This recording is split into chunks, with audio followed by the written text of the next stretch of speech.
Hello. Hey, everyone. Welcome to Ask an Agent Anything. As you know, we're always here on Tuesdays. Myself, I am an agent and an investor here with my all-time favorite fellow agent, Renee. How's it going? I'm great. Look, I decided to take a note from your fashion sensibility. I figured, I'm what glad. is the West known as?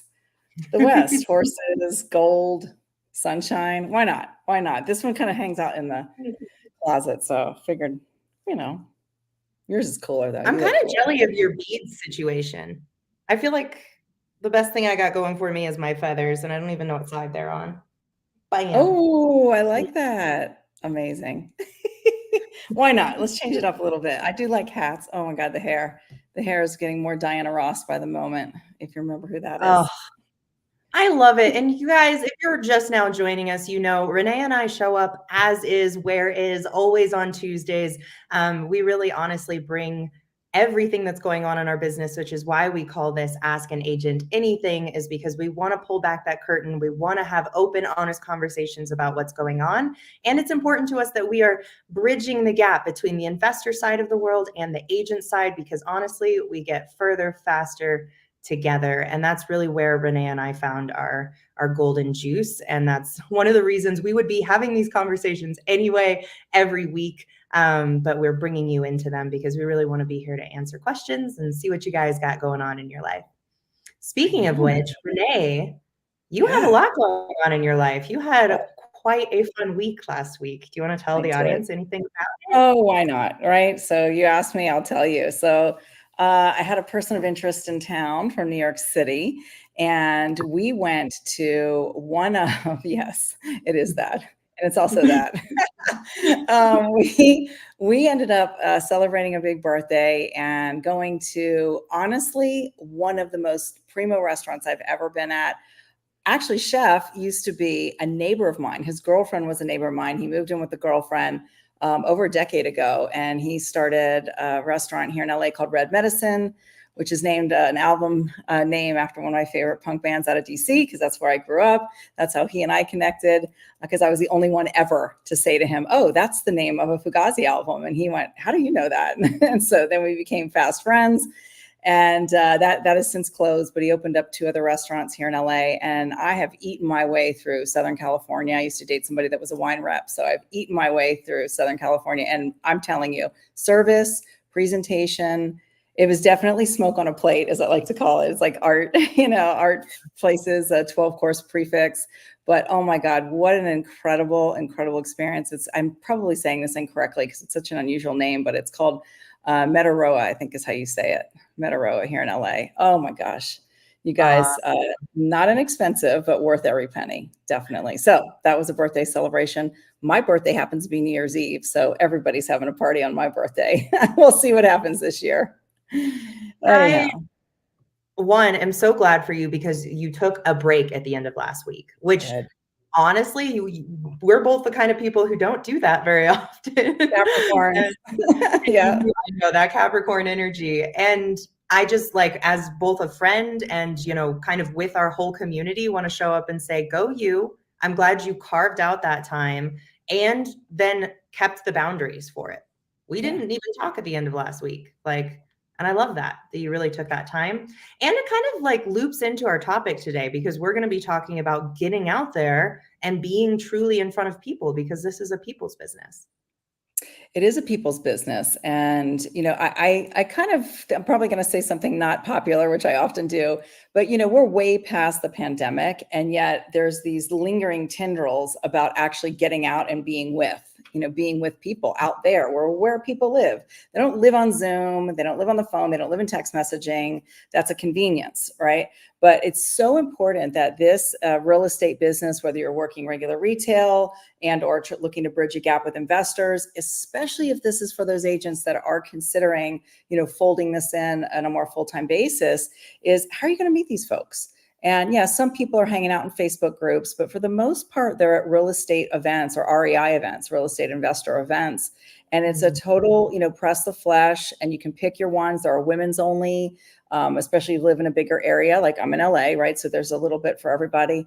But I say go to all of them. Even if you are a woman, sometimes it doesn't feel popular to be the only woman in the room, but it's so important to get out because you never know what you're going to hear and you never know who you're going to meet. It's really those nuggets that you're looking for.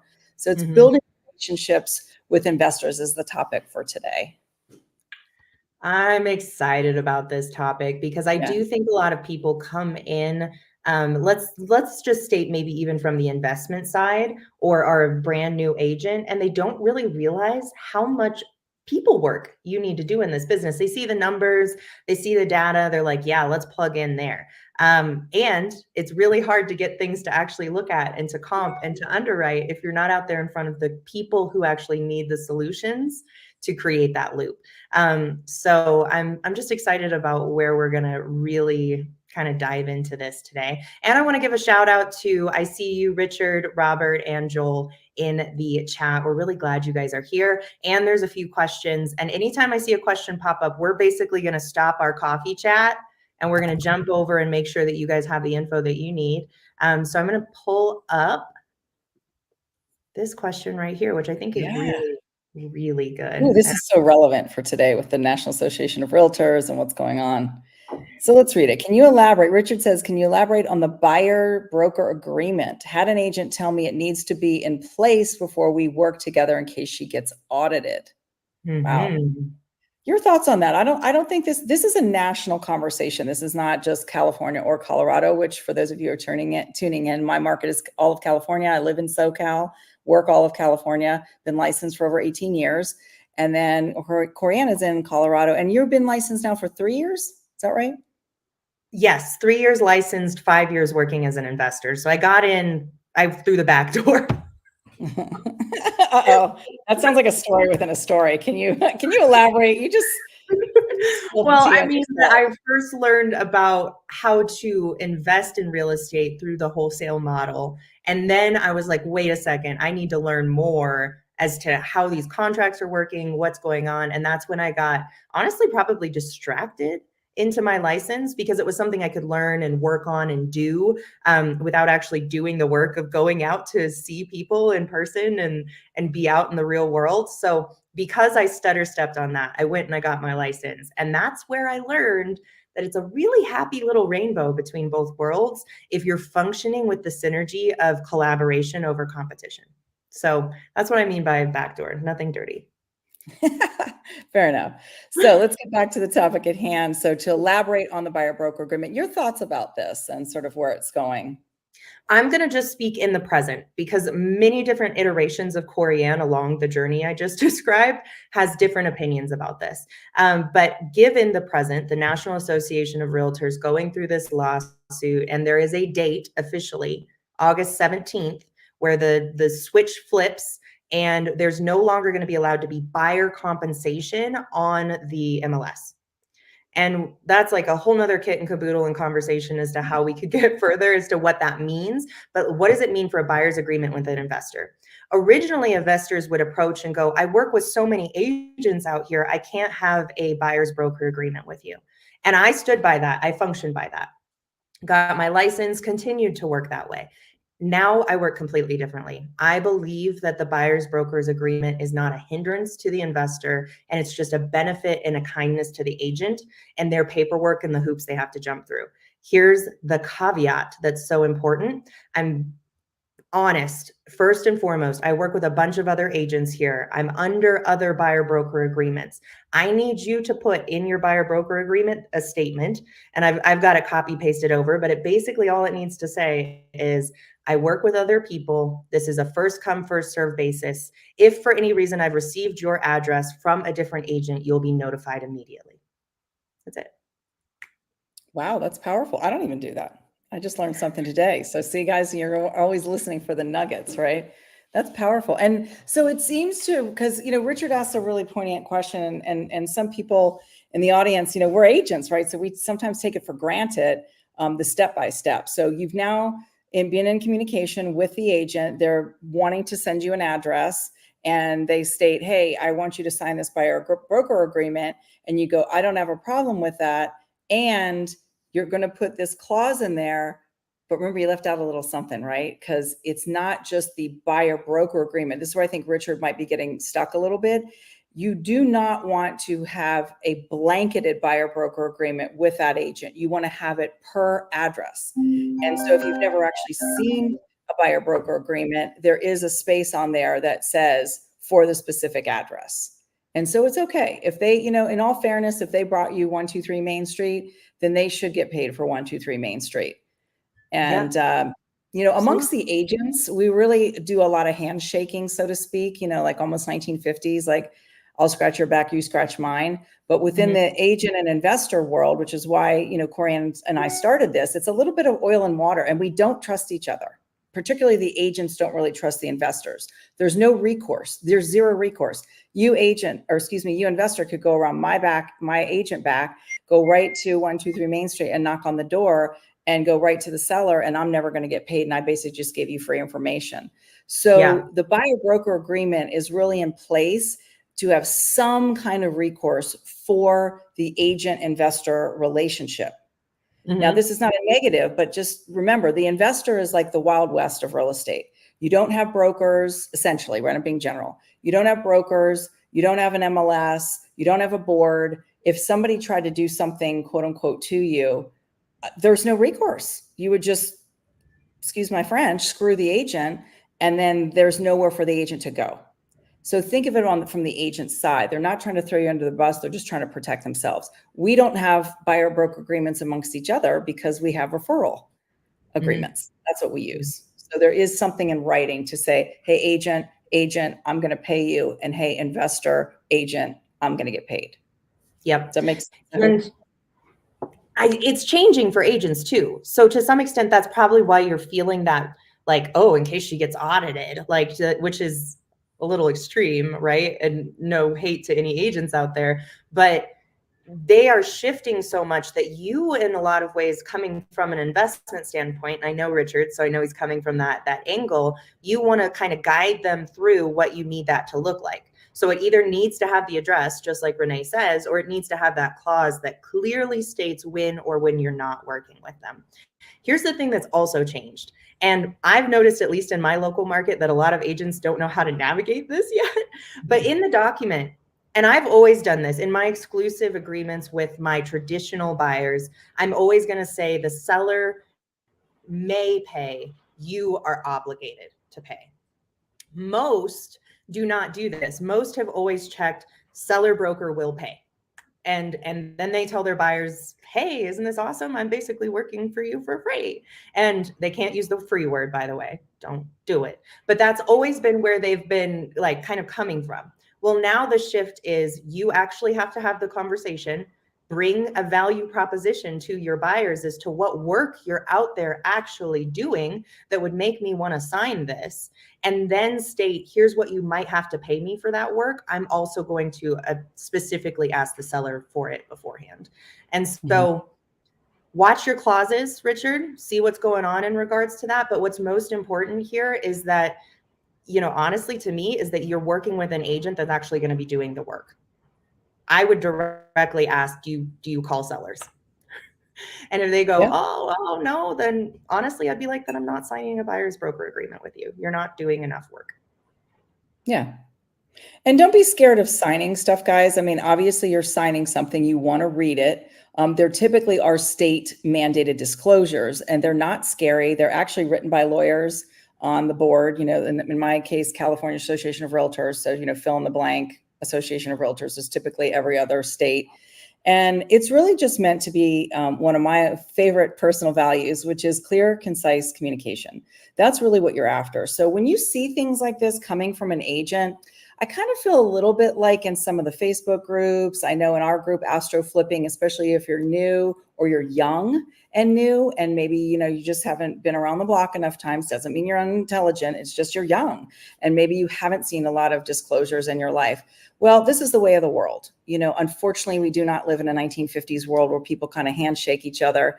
And these disclosures are meant to be the neutral third party, if you will, amongst what we have verbalized first. And now we're just going to put it on paper. So there's clear, concise communication. So just from a psychological standpoint, if an agent ever sort of, puts these things in front of you, be the better person, as an investor, and say, hey, no problem. I'm going to take the time. Let me read. Let me clarify. Let's just have a conversation. Other than maybe sometimes if you hear the agent might have a tone in their voice, which sounds like an attitude, they're probably just exhausted.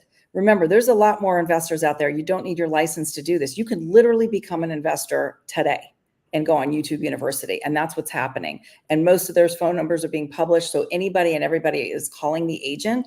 And I'll speak for myself because I'm on the other side of this. Even though Corianne and I are bridging gaps, remember, I'm a licensed agent. So I'm getting all these calls from other investors. And I got to tell you, it's kind of a sad reality out there. So be better, do better. It's moving forward into a skills-based business that really you want to treat as a craft, not as a transaction. So go be better and do better within, the craft of real estate, and it will pay you back along with the agents. Amen to that.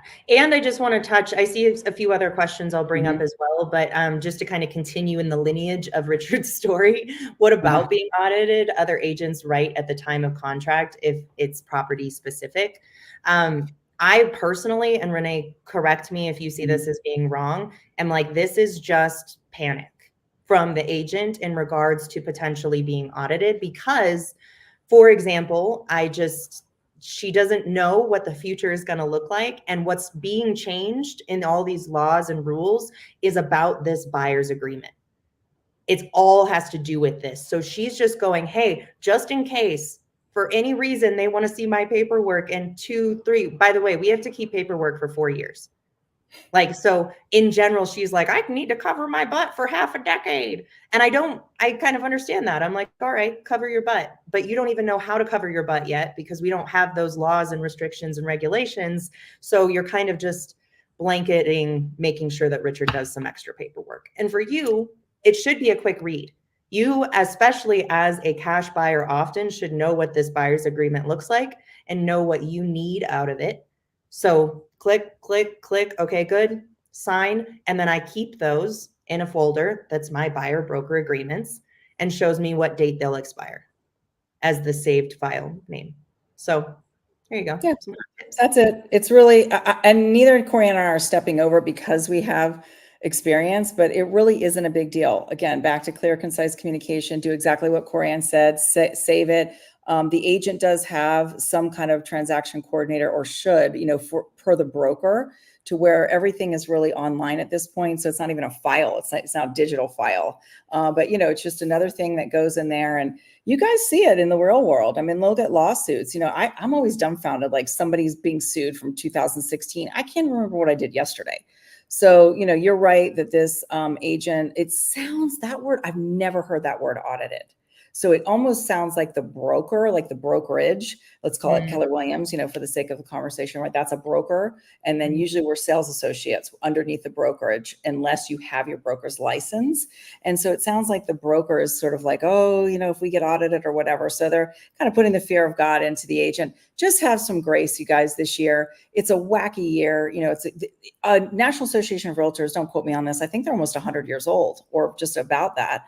And this is the first time ever in 100 years in their existence that something like this has happened. So it's a big, big deal. And a lot of agents are kind of riding the coattails of easy peasy, whatever it says in the MLS. And now they're going to actually have to call, the listing agent to ask, frankly, for their paycheck. Whereas before it was just defaulted. So, have some grace for where all the agents are in this process. Anyhow. Thank you for saying that. And to our agents that are here, give yourself some grace too. And just roll with the punches in the flow. I think from the investor side, we're a little bit more used to asking for a check, especially from another side or somebody that we're collaborating with in that way. And agents are now having to learn that. But I'm shooketh Oh my goodness. I'm shook at that. How many agents are leaving the industry over this? You know what? This is, again, unpopular, but it's about time. I was actually having a conversation with a senior agent by age and also by experience, because all the senior agents are older, because they will tell you, I've been in this business for 40 years. Well, heck, of 40 years, they started when they were 20 or 30. So they're at least in their 60s or 70s. They've been around the block as a human being. They've been around the block as a realtor. And I've talked about 3 of these people, sassy. They happen to be all women, and they're just sassy as all get out, and they will take no prisoners. And every single one of them involuntarily have basically said to me, this is a long time coming, because, it's like show up or get out. This really is a skills-based business. The agents are mostly in it for longevity. I think the investors are really in it. It's very transactional. So now that's the oil and water. Right. But you're going to get, I believe, and I hope that you're going to get a better quality of agent moving forward, because there's very little room. The margin for error has gotten smaller and smaller. So, those of people that try, get their license, get in, kick the can, don't get coaching, don't practice skills and scripts, just don't have their systems in order. I mean, you're running a business, and it's been like you can do it on a whim for so many years. And I just believe that those days are about to be over. It might take a couple years, to filter down, but it's about to be over. So you're going to get a better caliber of agent, I believe. That's the good news. 100%, because it is a service industry. And I think a lot of people don't see it as that. They kind of see it as like a marketing, as long as I'm likable in my church, then I'm going to get deals. And it doesn't really work that way. It is absolutely an entrepreneurial, independent contractor, service-based business. And that's work, like absolute work. And I think it's so good to be reminded that if you are sticking this out, if you are going with the flow, if you are taking the punches, this is our moment to shine. It's kind of circling us back to real live events, because we both have been to and have some coming up. And I was recently getting some CE credits, my continued education credits. And I went to a live event for 2 hours with an attorney to work on this. And I was there with a ton of my local realtors. Love them all. They are fabulous. And also a few of them were like, you know what? We're probably just going to write out our listings and then just stop this and kind of retire, like soft retire, as they call it. And as a moment, as somebody who's in their midlife, if you will, and working towards growing,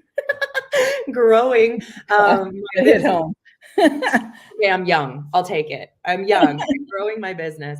I propositioned them immediately. I was like, well, great.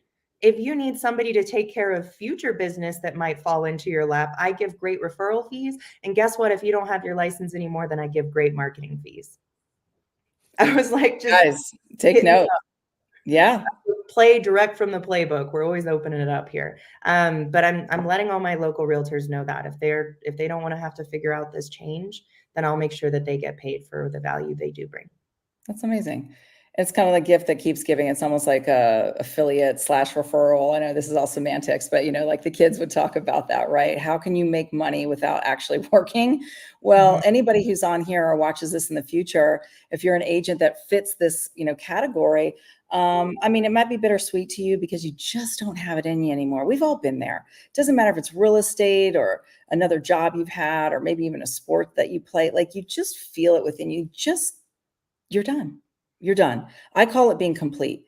And there is something bittersweet about that, because I think that we all, kind of have memories, and we were hoping for something different, or we had different expectations when we got into stuff, and, leave gracefully. And at the same time, it doesn't have to be, oh my gosh, I put in X number of years, 5 years, 10 years, 25 years. And now I'm just going to close the door on it. Because in a way, that's the way the industry's set up. I mean, there's no one that's going to catch you unless you set it up. Do you have a team? Do you have an exit strategy? Do you have a referral partner? And start to do some interviewing like that. I mean, obviously, Corianne, you just waltzed up to these folks, but you have a wonderful presence. You're very approachable. I mean, if I were in that category, I'd be just looking at your essence and saying like, there's something about this girl. And so maybe have your eyes wide open. If you're a little bit there, you're a little bit like, real estate just isn't for me anymore. I just don't have it in me. I don't have the chutzpah and the wherewithal to make it across this new hump, right, of this NAR stuff, maybe start opening your eyes and look around and find someone like myself or Corianne within your market that is straddling both sides. So you're not leaving any stone unturned. You're working with investors, you're working with retail. Just something to consider. And since we're talking about it, I know a great one in Missouri. Boom. He's right there. He's also one of my faves. And I know a great one in, Chabrel. I'm pretty sure she's in New Jersey. She might also be New Jersey, New York. Yeah. Okay. Wait, I don't know if that's her market though, but she lives there. Yeah. No, I mean, she's an agent there, but I don't know if she's doing investing there. Yeah. And I'm pretty sure she's licensed. So she's also a unicorn like us. Yep. Hi, back to you. I'm glad you're here. Let's jump to Joel's question. And I'm going to be reading it live with everybody while I sip my coffee. I like that name, Joel. He's a cool dude too. Cool cat. Nice. All right. You want me to read it? Yes, please. So out of curiosity, how did some agents help you with your wholesale business? If I want to use agents to dispo my deals, how much to pay them, or also to dispo other investors' deals? Whoo! That's like three questions in the question. I love it. Go on, Corianne. I've got my version of it. One of my soapboxes. Let's pull it over here. Hold on, my sleeves are pulled up. Okay, got it. Now I'm leaning forward. Yes. Oh, no, I'm glad you're asking this question because I think for a lot of seasoned wholesalers, they don't know how to make this jump into really partnering with agents on both sides of the deal because honestly, many people don't make this jump because they're not being honest about the full transparency of how they move within their business. And they don't like telling agents, hey, I might not close on this deal. I might assign it. But I can tell you first and foremost that if you are being honest and you're saying, hey, I might use assignability within any of my contracts, then when you come back to that agent later and say, hey, I'm having a hard time getting this one off my books, I need your support and help, their eyebrows don't raise because you've already been so honest and clear from the get-go. So I think that's a big part of it. The second part is that you want an agent that you really trust for this. I only work on the dispo end with agents that I know have got my back all the time. And that people that I do the same, right? So you want that reciprocal communication and understanding as to how you work and how they work before you even step into, let's work on the dispositions and sales side together. If you have that, if you've got one or two agents that slot into that and you're like, I believe in this person, I want to kind of communicate better, then honestly, I'd have that conversation. I'm like, hey, this is a deal that I thought I was going to take down. I no longer want to flip it. The numbers aren't shaking for me, but I think they would work for somebody else. Do you have an investor that you can put this in front of? And then I'm honest with them. Here's what I can pay you if, for example, your buyer completes on the contract. Put in the chat if that answered your question, Joel. I also want to put in like some little side note here for the entire audience, right? So as an agent, how I work this angle, so it's just a sidestep from the actual question. By the way, dispo is short for disposition because there's a lot of lingo on the investor, specifically the wholesaler side. So I know when I came into Astro Flipping, which is the organization that Corianne and I are in, and it's a wonderful community. We'll say a little bit more about it at the end. I actually didn't know what acquisition and disposition was. It's not out of ignorance. It's just wasn't my topic of conversation. Like, wait, what? I had to jump on board. Buy box is something. Another one you'll hear them throw around, buy box. I was like, whoa, what is that? I don't know. So disposition is kind of like buyer seller. So because in wholesale, you're flipping a contract. So you're acquiring that contract. That's the acquisition side of things, if you will, call it the seller. And then the disposition side is like, I have a contract in hand with a house that's under contract, literally on a piece of paper, and I'm not buying it. So I'm not technically the buyer, but I'm the middleman. I'm the wholesaler. I know a buyer that's going to buy it. So I'm going to take that contract that is assignable and I'm going to assign it to the buyer, if you will. And so that I'm distributing it. That's the dispo. So it's acquisition, disposition. Hopefully that also helped for the audience.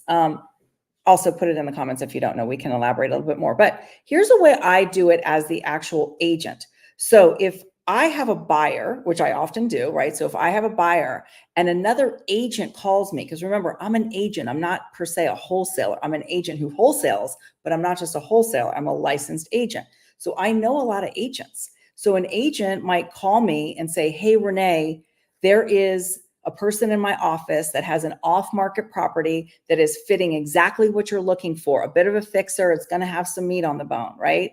And I go, ooh, I get very excited.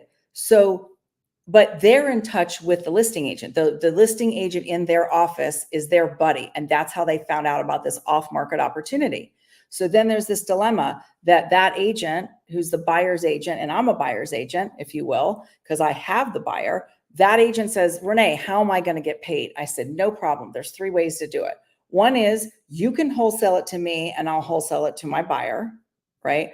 Or you can step aside. You're going to have to trust me, right? But you can step aside and I'll just use the commission referral agreement, which is actually a disclosure that all agents have access to.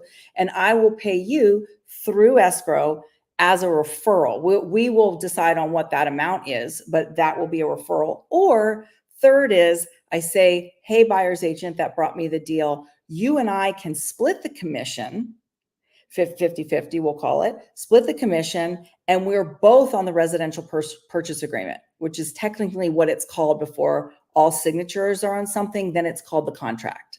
Okay, so we call it the RPA, the residential purchase agreement.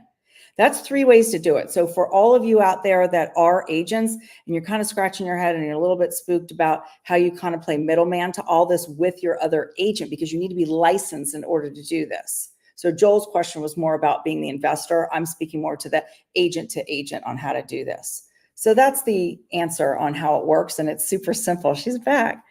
I'm sure people's heads are spinning. Corianne, help me out here. Was that confusing? No, and thank you. I had to text an agent for a showing that I've got going on in one of my deals right now. But I love this. And honestly, I think we need to have a whole nother episode where we're breaking down the different propositions that you can give agents, because that one, and we talked on the phone a little earlier where you gave me a few different ones. And I was like, well, hot damn, there's a lot of different opportunities here. And I think both agents and investors alike need to kind of have this lingo, because there are multiple different ways that we can potentially work together and put money in each other's pockets. And so I think in a lot of ways, that's where you want to start. Joelle, like go to direct to your agent and be like, hey, I know there are more ways that I can make you money and you can make me money. Let's explore those together. Oh, by the way, I happen to have this deal here. I'm curious, do you have any buyers for it? I know that might kind of blow their mind if that's the first time they've ever heard it. But honestly, it's almost one of the quickest ways to a check is that they already have a connection to the buyer and you already have the contract. And if you complete just one of those with an agent, it's going to blow their mind and they're going to absolutely love working with you onward and upward, basically. You know, and this is, I know there's a lot to digest here, and these are always recorded. And of course, you can always reach out to Corianne or myself individually, and I'm happy to have that conversation about how I'm creating this. And I essentially made this up. I mean, the only way out is through in life, right? Like you just got to get on the court and sometimes just go, oh, wait, what if I do this or what if I do that? And so this is really live what it looks like as a skills-based business. There's a lot of different skills that you're doing. You know, it's how to talk to people, the cadence, the tonality. That's one element. This is how to think out of the box. And this is not a brag. I'm sure Corianne will be right there behind me, but I have a quality problem these days. I don't have a problem having opportunity come in my direction. If you talk to 99% of the agents out there, they're like, oh my gosh, there's not enough listings. We're in a housing crisis. The sky is falling. But I have more people sending me opportunities that I'm playing matchmaker. I'm trying to figure out how to put these deals together, right? Because I may not, how I made up that whole scenario that I just described is I didn't necessarily have enough acquisitions at a certain point, but I had enough buyers, right? So I'm like, well, how do I do this? And I had to think. So guys, while you're out there, have fun with this, and be creative, and then just try it. I mean, I get it. Agents are just kind of grumpy a lot of the time. I'm an agent talking to my fellow agent. I'm not even an investor talking per se. I don't come at it as an investor, talking to my fellow agent, and they're grumpy at me. So just let it go and keep moving down the road. Maybe come back to that person on another day, give them 2 or 3 strikes. And if they're just not for you, then move on. Right. But this is what's going on out here. I mean, I really feel like I can't stress enough about the elements of creativity and deal making, because why most people are upset, or agents are most upset about this NAR thing and everything. Guys, okay, again, unpopular number 3. It's a laydown. If you have a buyer and you just drive somebody all over town until you finally get your offer accepted, it's kind of a laydown for a paycheck. I'm not saying you aren't working hard, like, schlepping people around, but that doesn't really require out of the box thinking. It's very missionary real estate. And yes, I said that. It's like you just do the thing and you're over it, Whereas you want to get creative and you want to figure out, like, hey, agent, get people on board in your world. Get them enrolled, get them excited, get them involved, because even though the agents can be a pain in the ass, they also have really not even heard of this stuff. And if they're open to it and they want more longevity in this business, they're not halfway out the door, semi-soft retired, then get them in your world. Because at the end of the day, we want to be of service to people. We want to have longevity, and we all want to get paid. And it's not so much lay down real estate anymore. This is what you're going to have to do, earn your keep. So, that was a little bit of a soapbox, but I just get passionate about that because this is what's going on, guys. Don't complain about the industry. Get creative, because people are always going to need help, more or less. I mean, we haven't been replaced by robots yet, and Zillow hasn't killed us yet. And everybody thought Zillow was going to kill the agent, So thanks for letting me go on about that. But I think there's some truth to what I'm sharing, even though it's my opinion, just get out there and get creative. Absolutely. And before we jump off, I like keeping pretty linear with a story and what's going on. Joelle, I'm seeing your comments. I'm seeing what's going on, and I absolutely understand. So I'm going to kind of very quickly bullet round some responses just for you. And then we'll kind of jump over to some other questions, and you and I can talk. Just DM me. But first and foremost, I'm glad that this was helpful. The aspect of taking someone else's deal to an agent, too messy. And this is an opinion, this is a personal advice, but in that kind of micro flipping or astro flipping model, being the middleman between 2 different agents is going to be incredibly difficult in terms of conversation. If you have an agent contract or you have a contract from somebody else's deal, I highly suggest you do the work to be the own dispo. Use Privy, pop onto Privy and look for buyers in that area, and then skip trace them and move forward that way in terms of how to bring the most value. If you're between 2 wholesalers who actually understand what's going on in the process and are going to cut you in, then I think that that's a little bit different. And that astro flipping method is amazing. Obviously, I could talk about astro flipping all day. But I just want to kind of give you that, like, taking somebody else's deal to an agent, I have only seen it become stickier and messier and all that fun stuff. Do you have any other opinions to that particular one? I've done it, and it does require some real understanding of what it is. So maybe don't do that straight away. What I would recommend is finding someone like Corey and myself in your market, where if they truly understand it, like if you happen to be in the California market, I'll JV with you all day long and I'll show you and tell you what I'm doing. But it's high level stuff, and the agents don't really understand it. That's why I tell the agent, look, I'll do a referral agreement with you and they can just sidestep it, or I'll JV it with you and they can join. But I don't want them negotiating on my behalf. That's the part where it gets a little messy, because they don't really even know what they're saying. They just want to get paid and have control, but they may have to relinquish a little bit of control to get paid, if that makes sense. Oh, yeah. 100%. And I think I want to note that those are all different creative methods and ways of doing business. And I think when you experience something like this, like I'm constantly kind of getting stuck, what you're doing is you're turning in a lot of different directions, and you're not committing for 90 days to one method. And I happen to know that if you're connected to the sub 2 community, you have so many options. amazing, fabulous options in every direction. And how wouldn't you be spinning wildly, not being able to decide on what is the one way that I'm going to commit to for 90 days? And Renee and I have talked about this on many different episodes, like the commitment to one thing for 90 days. And Renee, go ahead and give them the spiel about what 90 days really breaks out into. 90 days is not 3 months. Okay. 90 days is 3 working months. Understood. That is how business works. There's 4 quarters. Got it. But if you really look at the average working days, you're not working 30 or 31 days. You might be able to do that, A, if you're young, and B, a couple of times a year, but the human body just can't withstand it. Don't trick yourself. You need downtime. So if, let's say you're working 20, I'm going to use round numbers. Let's say you're working 20 days in a month. So that's 20, 40, 60, 80. That's 4 months right there. Whoops, 4 months right there. And then a week, if you will, or almost 10 days, right? Not even, so that's like 4 months and 2 weeks, almost 4.5 months is really 90 days. So do your own math. You're going to go to an event, you might have a sick day, you need a mental health day, whatever the heck it is. Believe me, like, ask me how I know is my other famous line, because I've been there down those roads. It's about 18 to 20 working days a month within the year. So realistically, stay in your lane and do something for 4 months at a time, and then another 4 months at a time. And then the other, time off, what is that? That's 10 months right there. The other 2 months, no, right? Yeah, 8 months. So the other 4 months of the year is going to be time off. Like I said, sick days. I mean, it's not all jammed together, but I'd say you really have 2 4-month quarters, let's call it. That's not the right word, but quarters in the year. Again, another new concept, but you don't want to get it twisted, because it's not 90 days in 3 months. It's more like 4, almost 5 months.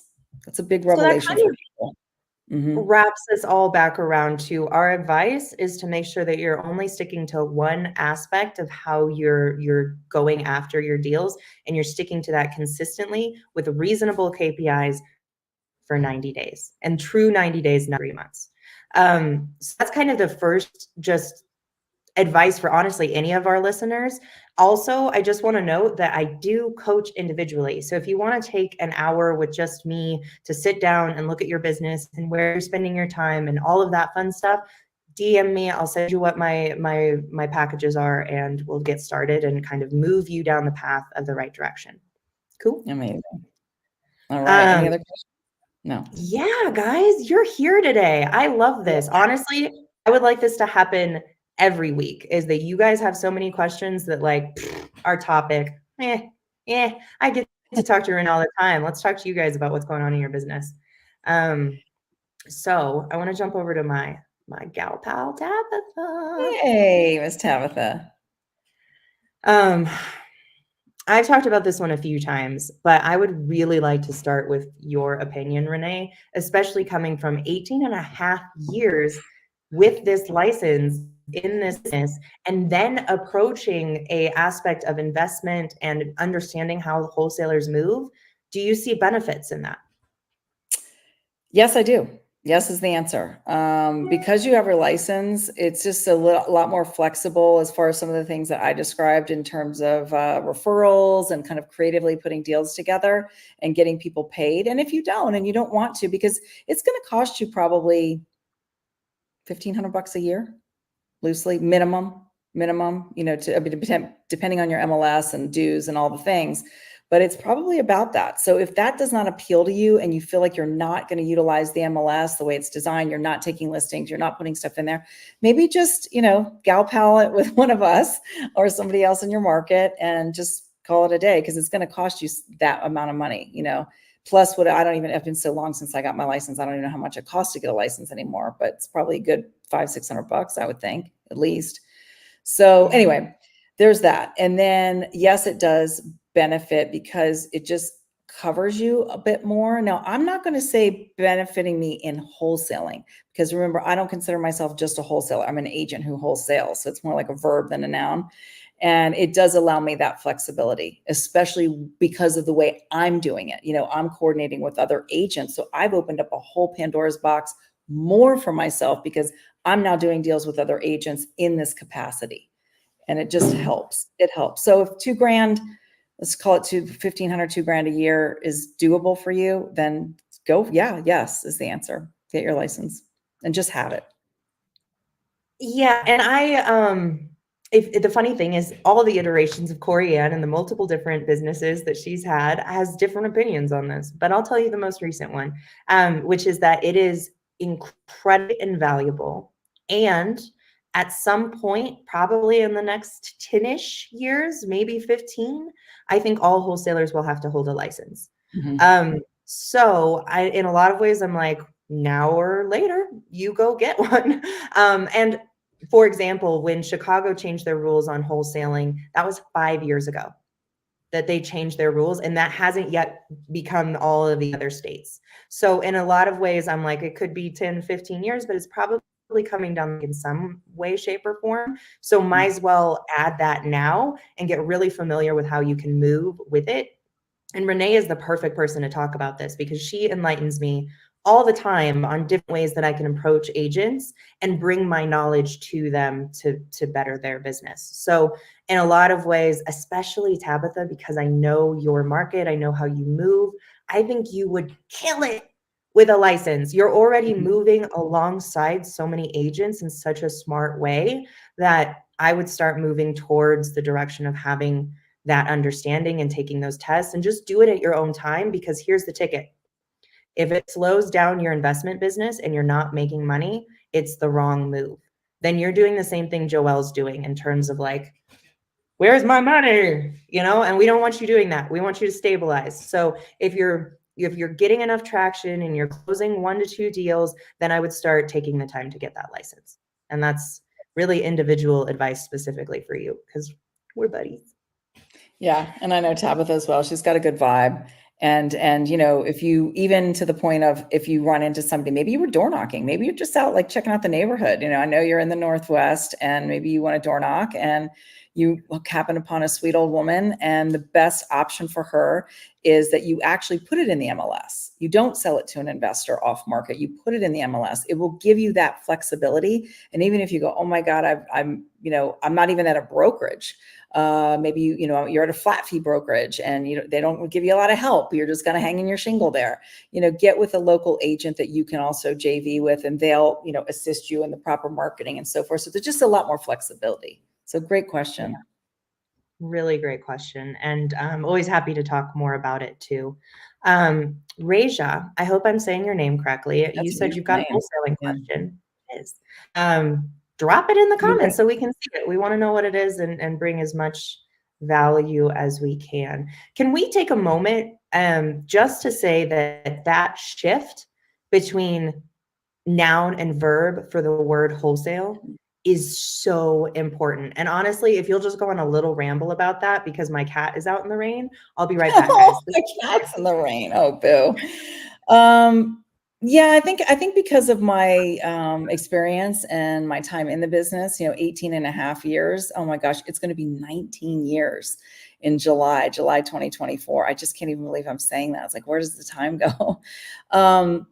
I have some authority, to talk about that. So, somebody's got another question. Anyway, yeah, I think, sorry, the questions are coming in hot. Yeah, anyhow, when Corianne gets back, she'll get to them because I don't know how to do that. So wholesaling is when you have, in my opinion, lots of different options. And then you get the opportunity to actually wholesale a property. But maybe you have a buyer who is a small lot developer. Maybe you have somebody who's going to buy and hold. Maybe you've got, somebody who wants land. Wholesaling is literally, you could wholesale a car. It's just an action. You're just taking something that you have under contract that you want to assign it to somebody. That's why we say on there, or assignee. So you want to assign that contract to somebody else that is the actual end buyer. But if I call myself just a wholesaler, maybe I'm not licensed. Maybe I'm not thinking out of the box. And there's no shade on just calling yourself a wholesaler, but imagine how much money you're leaving on the table. So if you get in, most of the time when people are wholesaling a wholesale, they want to fix and flip. They want the cheapest, dirtiest house on the block. And if that cheapest, dirtiest house comes down the pike, but it's actually not that, it doesn't pencil out. Maybe it's just a slight modernization.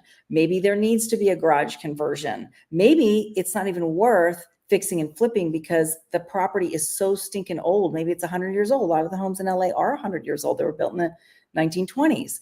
It's worn out its welcome. It's not even worth fixing and flipping.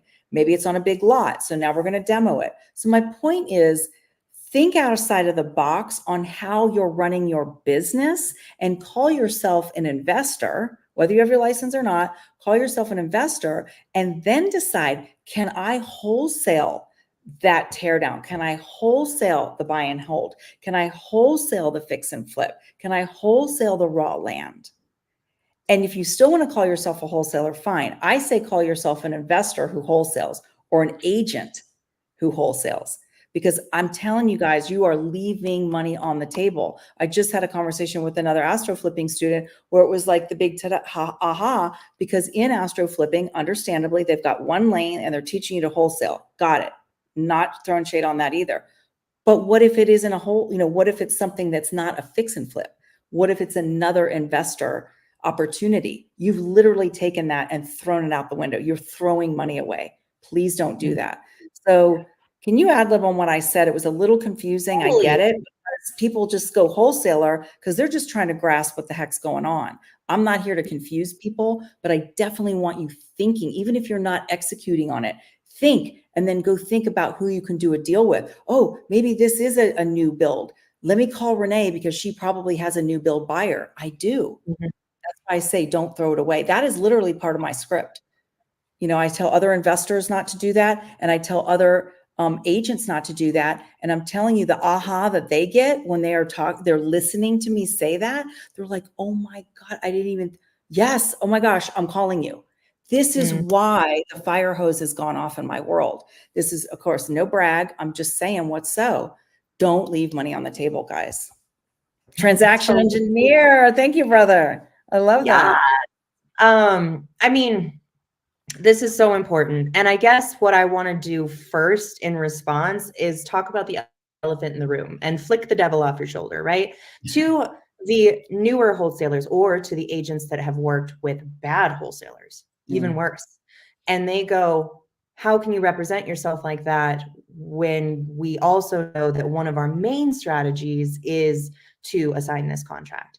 One, what Renee is trying to do is dial and shift your possibilities, because even with very little money in your pocket, you can be a ethical, good, smart wholesaler. Now, prefer to take that off and say that you're an investor that is wholesaling. One of the easiest and best ways to make sure that you truly are that, so you can represent yourself as that, or for an agent that wants to check with a wholesaler and see about this, what you want to do is talk to a hard money lender.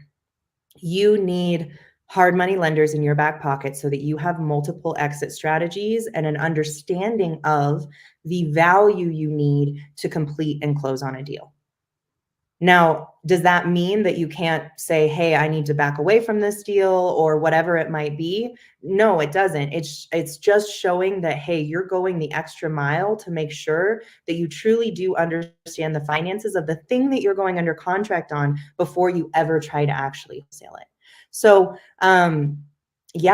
I personally love that shift, that it truly is an exit strategy that is a verb of wholesaling rather than taking it on and saying that I am only that.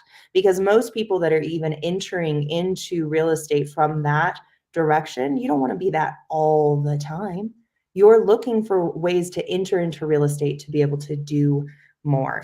So I don't know, to me, that's putting the elephant away in the closet and kind of like moving on so that we really can make those shifts and start to collaborate openly and ethically and with clear communication to make these things happen. Woo! Words of affirmation. You're speaking my love language. Words of affirmation. Anyway, yes. Oh, any more questions, concerns? I want to give a shout out to Richard, who said he just had a closing on a deal. Huge. That's congratulations. Amazing. And then I have a little something for Reja. I hope I'm saying your name correctly. What you want to do is find somebody like me or find somebody like Renee in your market. And this is a very market specific moment. So wherever your buyer is interested in potentially picking up, go find somebody that gets deals or is connected to things that you can put in front of those buyers. So I highly suggest you shout out what market you're working in the comments, and we'll connect you to the right people. That's it. I love that. Let's circle back though, Corinne. Do you have a question? I was going to say deeper relationships with, oh my gosh, is that your kitty? Yes. Just He's hanging out. Years. Anyway, yeah, you were going to say something. I can't believe how quickly that hour went when we get to contribute and bring value to our family here. So thank you to everybody that took the time to show up today. It makes it better for everyone, honestly, when we have our community here. And with that, we only have 5 minutes. So quick little tidbit on showing up and making sure that you guys go out there and people in person. It's a closer connection and relationship, and often where the really hard cash buyers to find are hiding. So Renee, can you give us a little something that might be happening in California this week? Little something. I'm going to do a shameless plug here. So there's a 2-for-1 that I am going to lovingly say I put together. This is the part that you need to be in life and in business proactive. So there is Keegly, which is very quickly Jamil's franchise, Keegly, and they are more of a distribution company. You can work with them. They kind of have specific rules. They're not always as flexible, but they're one option. You can also dispo with me or dispo with Corianne in Colorado. Anyway, SoCal Keegly wants to be more proactive. So they are hosting a meetup this Thursday, the 23rd of May at 5:30 to 8:30 with SoCal JV. SoCal JV is another meetup that they put together, something once a month, actually on the Sunset Boulevard at the Mondrian. Sounds fancy, it kind of is. And every month they do that. So I married the two of them. They wanted me to be the guest speaker. And I said, hey, why don't we put together a panel? That's what's happening. So it's going to be, I am the only astro flipping student. I'm the only agent investor speaking. The rest will be sub 2 because SoCal JV is hosted by a sub 2 student, sub 2 Gator lenders and so forth. We already have over 130 people that have RSVP'd. I'm bringing 30 people. There's probably going to be another 10. This is just my posse that I've individually text messaged. So this Thursday, May 23rd, 5:30 to 8:30, there will be free tacos, which if you live in SoCal, you know if you know, and drinks. And the parking in Pasadena is very reasonable. It's like $2 an hour or something. And there's a bunch of parking garages right around there in walking distance. Yours truly will be on the panel. Come and give me a hug, meet some other people, find your buy and hold buyers, find your Gator lenders, find your stinking sub 2 people, and just get out of the house. No more pandemic mentality. Let's go. Absolutely. That stuff's over. Come hug a girl.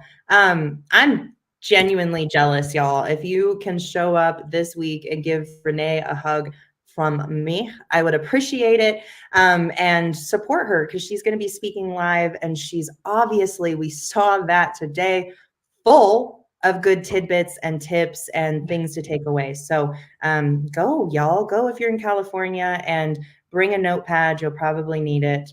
And I think with that, I do want to just give a little shout out because you and I met very specifically in the astro flipping family. And yes, I'm so glad that happened. Because you're one of my all-time favorite people. You're my soul sister. So that was pivotal for me and my business. And it very unique. It happened while I was getting my license. It happened while I was listing my first sale of my flip. And there are a lot of different shifts brought me to the astro flipping family. But it was after having a lot of falling on my face moments and not having a community that was there to pick me back up. So I really am a huge believer in astro flipping and them specifically for teaching wholesaling in an ethical, kind, smart way that includes people like us agents. So if you guys are interested in joining that family, getting access to so many brilliant brains that are floating amongst us, I highly suggest you find me on IG. You can DM me the word astro, or you can just hit me up and let's have a one-on-one convo about what's been going on and why I believe so heavily in this family and community. And with that, I think it's about time we get out of here. We're here every Tuesday. You know, I just say too, lastly, you know, you are talking about being an astro flipping. It is an investment. And if you hear what the investment is and it doesn't speak to you, or you clutch your pearls because you just don't have the dollars, no one's making anybody do anything. But I will say to you, if you can do it, do it. And then believe in yourself. There's been many times where I've been under a rock and life is life along, and I didn't always believe in myself for certain circumstances. I mean, the best of us, we feel that way. But what you can do is be kind and have grace, talk to some people, talk to some friends, go through what you're going through. And at the end of the day, still know that, you know, really it is up to you. And if you are going to take the investment and really money, you know, and then time, and it calls to you, that you know, I joined Astro at a time where I didn't necessarily have all the money to be spending on this, but I knew that it was the pivotal next step, and it has paid off in spades. So just the bottom line is just remember to believe in yourself. If it is all about the dollars and you're freaking out, maybe let that sit and then just step into it if it still calls to you, because that's just fear speaking. And you will be held. And believe me, in 18 years, I've spent the GNP of a small nation on coaching and everything else, well into the several hundreds of thousands of dollars. So the pittance of what astro flipping is asking for that is just well worth the spend, because some of it was great and some of it wasn't. And so this one was one of the ones that ends up on the it is great. So before I found astro flipping, I paid like 3 times as much for a bunch of bull poo that didn't actually give me the info that I got in astro. So, you know, I think that is a part of it. Like, make sure you're paying where it's worth it to play. And that is what astro flipping is. And if you're not ready for that, that's why we show up here. We are bringing value from inside of our community, outside of our community, to all y'all. So just make sure you subscribe, and we'll see you back every Tuesday. Renee, thank you.